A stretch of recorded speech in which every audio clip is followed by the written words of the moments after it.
Assalamualaikum warahmatullahi wabarakatuh.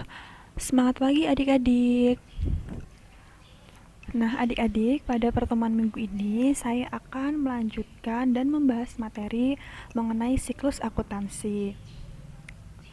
Setelah sebelumnya, pada pertemuan minggu lalu, adik-adik sudah belajar mengenai jenis dan bentuk dari badan usaha. Langsung saja kita mulai. Nah, apa itu siklus akuntansi? Siklus akuntansi merupakan proses di mana aktivitas yang dimulai dari analisis dan pencatatan transaksi bisnis, serta berakhir dengan persiapan untuk aktivitas periode akuntansi selanjutnya melalui pembuatan jurnal umum. Nah, untuk lebih rincinya seperti ini. Pada urutan siklus akuntansi dimulai dari langkah pertama, yaitu mengenai bukti transaksi. Setelah itu menjurnal. Nah, dalam jurnal ini dibagi menjadi jurnal umum dan jurnal khusus. Setelah menjurnal, kita dapat membukukan keperkiraan buku besar. Setelah itu menyusun neraca saldo, lalu menyusun jurnal penyesuaian untuk dimasukkan ke dalam neraca lajur. Nah, setelah neraca lajur selesai atau mengerjakan neraca lajur selesai, kita dapat memposting ke dalam laporan keuangan. Nah, laporan keuangan ini dibagi menjadi laporan laba rugi, laporan neraca, laporan perubahan modal, laporan arus kas, dan catatan atas laporan keuangan. Setelah itu, kita bisa berlanjut ke dalam jurnal penutup, lalu neraca saldo setelah penutupan, dan yang terakhir adalah jurnal pembalik.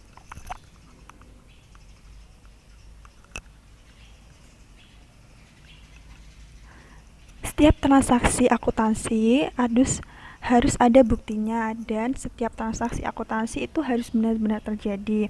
Nah, dengan demikian dapat disimpulkan kegiatan siklus akuntansi atau accounting cycle terdiri dari yang pertama, yaitu tahap pencatatan, yang kedua ada tahap penggolongan, yang ketiga ada tahap pengikhtisaran, dan yang terakhir adalah tahap pelaporan. Tahap pencatatan atau recording adalah kegiatan mengadakan pencatatan atas transaksi keuangan perusahaan yang terjadi ke dalam dokumen dan buku harian atau jurnal yang tersedia pada perusahaan secara cermat dan kronologis. Pada tahap pencatatan ini, kegiatannya meliputi yang pertama yaitu pembukuan. Maksud saya pembuatan atau penerimaan bukti transaksi. Yang kedua yaitu pencatatan ke dalam jurnal.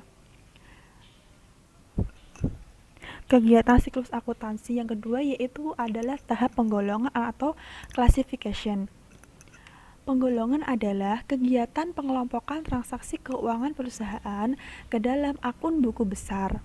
Dasar penggolongan ke dalam buku besar berasal dari transaksi yang telah dijurnal sebelumnya. Pemindahan dari jurnal ke buku besar menggunakan klasifikasi menurut sifat masing-masing transaksi dalam perkiraan.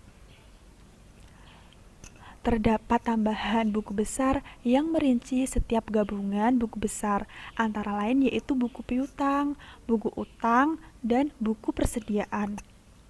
Dari buku besar ini akan diketahui saldo masing-masing dari akun. Pada tahap penggolongan ini meliputi pemindah bukuan atau posting ke dalam buku besar. Kegiatan siklus akuntansi yang ketiga yaitu tahap pengikhtisaran atau summarizing. Pengikhtisaran atau peringkasan adalah kegiatan untuk meringkas transaksi keuangan yang telah digolongkan ke akun buku besar ke dalam neraca saldo. Jurnal penyesuaian, jurnal penutup, dan menutup buku besar, lalu neraca saldo setelah penutupan, dan jurnal pembalik.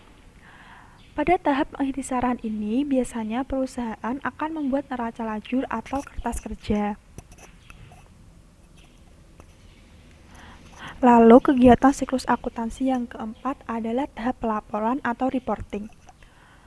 Pelaporan merupakan kegiatan yang menyusun laporan keuangan yang terdiri dari laporan laba rugi, laporan perubahan modal, laporan laba ditahan. Nah, biasanya laporan ini ada pada PT atau perseroan terbatas. Lalu ada laporan neraca, lalu ada laporan arus kas, dan yang terakhir ada catatan atas laporan keuangan. Nah, kita masuk dalam langkah siklus akuntansi yang pertama yaitu transaksi. Transaksi bisnis merupakan kejadian ekonomis yang menyebabkan perubahan dalam aset dan atau kewajiban dan atau ekuitas. Transaksi bisnis ini dikelompokkan menjadi dua, yaitu yang pertama ada transaksi eksternal dan yang kedua ada transaksi internal. Lalu apa yang dimaksud dengan transaksi eksternal? Transaksi eksternal merupakan kejadian dengan pihak luar perusahaan. Transaksi eksternal ini bisa meliputi seperti pembelian, penjualan, penerimaan maupun penyelesaian pekerjaan dengan pihak luar perusahaan. Contohnya seperti pembelian perlengkapan, pembayaran uang muka gedung, dan pembelian mesin. Lalu yang kedua, pengelompokan transaksi yaitu transaksi internal. Transaksi internal merupakan transaksi yang terjadi di dalam perusahaan tanpa melibatkan pihak luar perusahaan. Transaksi internal biasanya berupa perintah dari atasan kepada bagian-bagian yang ada pada perusahaan, yang dicatat dalam bukti berupa memo antar bagian. Contohnya seperti dalam penggunaan perlengkapan, pemanfaatan gedung, penggunaan mesin, dan lain-lain. Di sini ada contoh transaksi.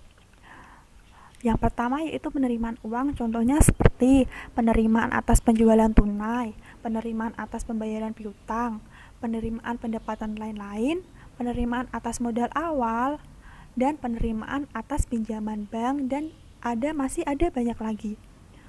Yang kedua yaitu pengeluaran uang, contohnya seperti pembelian secara tunai, pembayaran utang, pembayaran sewa, dan lain-lain. Nah, yang ketiga ada pembelian kredit.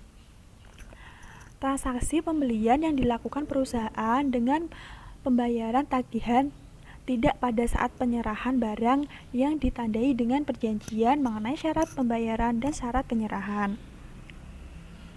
Lalu contoh transaksi yang berikutnya di sini ada pembelian tunai.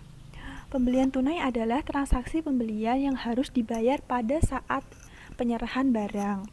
Lalu ada penjualan kredit. Penjualan kredit merupakan transaksi penjualan yang dilakukan perusahaan dengan penerimaan pembayaran tidak pada saat penyerahan barang yang ditandai dengan perjanjian mengenai syarat pembayaran dan syarat penyerahan. Lalu selanjutnya ada penjualan tunai. Penjualan tunai adalah transaksi penjualan yang harus dibayar pada saat penyerahan barang itu terjadi atau dilakukan. Selanjutnya di sini ada bukti transaksi. Yang pertama ada nota kontan. Nota kontan adalah bukti transaksi pembelian dan penjualan barang secara tunai.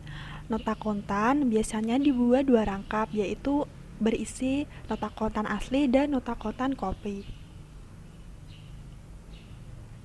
Lalu ada nota kredit.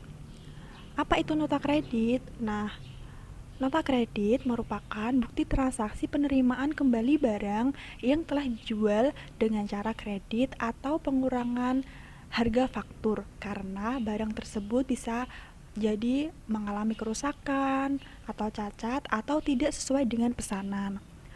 Nota kredit biasanya dibuat oleh penjual yang akan dikirim kepada pembeli. Lalu bukti transaksi selanjutnya ada nota debit. Nota debit merupakan bukti transaksi pengambilan barang yang telah dibeli dengan cara kredit atau pengurangan harga faktur karena bisa jadi barang tersebut bisa jadi rusak, cacat, atau tidak sesuai dengan pesanan. Lalu ada faktur. Faktur merupakan bukti transaksi pembelian dan penjualan barang secara kredit. Faktur ini dibuat 2 rangkap oleh penjual dan faktur asli 1 rangkap yang diserahkan kepada pembeli bersamaan dengan barang. Bagi pembeli, faktur asli yang diterima dari penjual merupakan faktur pembelian, sedangkan bagi penjual, kopi faktur yang dimiliki penjual merupakan faktur penjualan. Next, ada bukti memorial atau biasa disebut juga dengan memo. Memo merupakan bukti transaksi intern dalam bentuk memo dari penjabat dalam perusahaan kepada bagian akuntansi untuk mencatat suatu peristiwa atau keadaan yang sifatnya intern.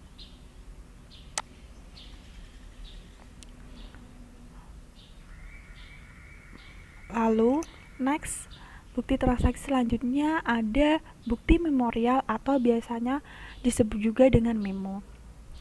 Bukti memorial merupakan bukti transaksi intern dalam bentuk memo dari pejabat dalam perusahaan kepada bagian akuntansi untuk mencatat suatu peristiwa atau keadaan yang sifatnya intern. Lalu ada kwitansi. Kwitansi merupakan bukti transaksi penerimaan uang untuk pembayaran sesuatu. Kwitansi biasanya dibuat dan ditandatangani oleh penerima uang dan diserahkan kepada pihak yang melakukan pembayaran. Lalu bukti selanjutnya ada cek. Cek adalah surat perintah kepada bank dari orang yang menandatanganinya untuk membayarkan sejumlah uang yang tertulis kepada cek kepada si pembawa cek. Lalu ada bukti kas masuk. Bukti kas masuk adalah bukti untuk mencatat penerimaan uang secara tunai. Bukti kas masuk ini didasarkan pada kwitansi dan nota kontan. Lalu ada biljet giro. Biljet giro yaitu surat perintah dari nasabah bank yang bersangkutan untuk memindahbukukan sejumlah uang dari rekeningnya ke rekening yang namanya tertulis pada BG, pada bank yang sama atau pada bank lain. Selanjutnya ada bukti kas keluar. Bukti kas keluar adalah bukti untuk mencatat pengeluaran uang tunai. Bukti kas keluar ini didasarkan pada kwitansi dan nota kontan. Lalu yang terakhir ada bukti intern perusahaan. Nah, apa itu bukti intern perusahaan? Bukti intern perusahaan adalah bukti transaksi yang berasal dan dilakukan di dalam lingkungan perusahaan itu sendiri, sehingga tidak melibatkan pihak di luar perusahaan. Contohnya adalah bukti memorial antar bagian atau divisi dalam perusahaan. Lalu di sini ada karakteristik dari bukti transaksi. Yang pertama ada memiliki keabsahan formil. Memiliki keabsahan formil bisa disebut juga terdapat tanda tangan pihak terkait dan memiliki wewenang untuk melakukan transaksi yang bersangkutan. Lalu karakteristik yang kedua ada memiliki keabsahan material, yaitu penghitungan nilai uang yang dilakukan dengan benar. Karakteristik yang ketiga yaitu adalah analisis transaksi. Analisis transaksi adalah identifikasi atau penentuan keabsahan fisik bukti transaksi, identifikasi transaksi, dan meneliti apakah transaksi sesuai dengan prosedur atau tidak. Menentukan kebenaran nilai uang, menentukan akun buku besar, dan jumlah rupiah yang harus didebet dan dikreditkan. Nah, di sini ada contoh dari bukti transaksi, yaitu ini bisa dilihat ada nota kontan.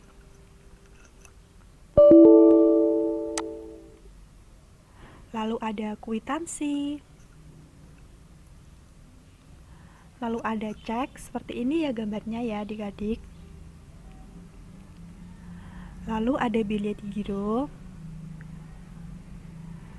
Dan ada memo.